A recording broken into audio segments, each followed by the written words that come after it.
அஸ்ஸலாமு அலைக்கும். இன்னைக்கு நம்ம ஹாசிரா கிரியேஷன்ல பண்ண போறது கார்லிக் பிரெட். ஒரு பேன்ல 1 டேபிள் ஸ்பூன் நெய் இல்லைன்னா பட்டர் சேர்த்து 1 டேபிள் ஸ்பூன் ஆயில் சேர்த்து 2 முழு பூண்டை நல்லா நெய்யிலே வதங்க விடுங்க.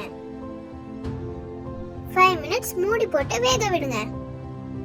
50 கிராம் சால்டட் பட்டர்ல 1 tablespoon oregano, 1 tablespoon chilli flakes, cream cheese இருந்தா 2 டேபிள் ஸ்பூன் ஆட் பண்ணுங்க. இல்லைன்னா வேணா ஸ்கிப் பண்ணிடலாம். மல்லிக்கீரை இருந்தாலும் இதுல குட்டி குட்டியா கட் பண்ணி சேர்த்துக்கோங்க. இது எல்லாத்தையும் நல்லா கலந்து விட்டுக்கலாம். நம்ம வேக வச்சிருக்க பூண்டை நல்லா மசிச்சு அந்த பட்டரோட சேர்த்துக்கோங்க. சேர்த்து நல்லா கலந்து விட்டுக்கோங்க. பிரெட்ல பட்டர்ல கார்லிக்கை மிக்ஸ் பண்ணி வச்சிருந்த மிக்சரை ஸ்ப்ரெட் பண்ணி கார்னிஷ்க்கு corn, cheese, chilli flakes, oregano மேல நம்ம விருப்பப்படி தூவி விட்டு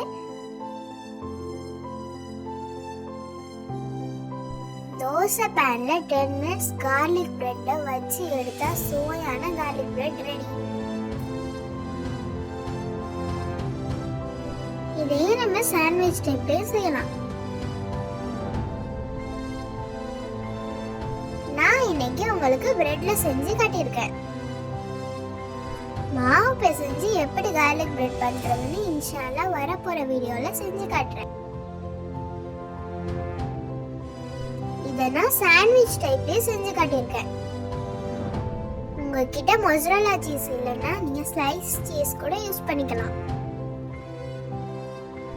கொஞ்சம் பட்டர் ஆட் பண்ணி 2 பக்கமும் டோஸ்ட் பண்ணி எடுத்துக்கோங்க. சுவையான கார்லிக் பிரெட் ரெடி. நீங்களும் வீட்ல ட்ரை பண்ணி பார்த்துட்டு மறக்காம எப்படி இருந்துச்சுன்னு கமெண்ட் பண்ணுங்க. உங்களுக்கு இந்த வீடியோ பிடிச்சிருந்துச்சுன்னா மறக்காம நம்ம சேனலை லைக் பண்ணுங்க, ஷேர் பண்ணுங்க அண்ட் சப்ஸ்கிரைப் பண்ணுங்க.